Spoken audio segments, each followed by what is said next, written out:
2001, the United States has spent nearly $83 billion to train and equip the Afghan security forces. In about a week, the Taliban flushed all of that down the drain. The swift and humiliating collapse of the Afghan army is evidence of not just a U.S. military failure, but also a U.S. intelligence failure. Back in June, there were reports of an intelligence assessment that the Afghan government could collapse 6 months after U.S. withdrawal, a withdrawal that wasn't supposed to happen for another couple of weeks, by the way. Then on Wednesday, just 5 days ago, that was revised down. U.S. intelligence reportedly warning it could be 30 days until the Taliban isolated Kabul, 90 days until they took it over. Which brings us to today.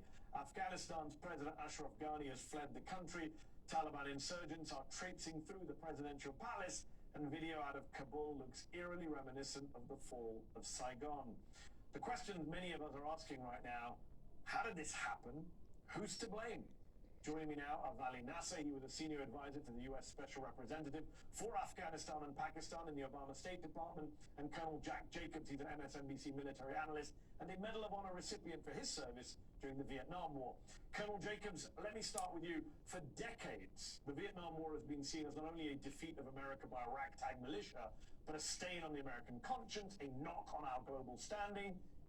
Is Afghanistan now going to play a similar role? Does it compare to Vietnam in your view? Well, it compares very well, actually. You know, when you're at the bottom of the military food chain, you have to believe in the mission, you have to believe in your leaders, and you have to believe in each other. And what happened in Vietnam is that even after a decade, there was corruption, poor leadership, and the United States decided that it was going to leave, which convinced the rank and file at the bottom of the food chain that they were going to be on their own. What surprised me in Vietnam, I was among the last combat troops to leave in 1973. What was surprising is that the Vietnamese army lasted as long as it did until 1975. No such expectations here. Don't forget that 3 presidents in a row here said that we were leaving.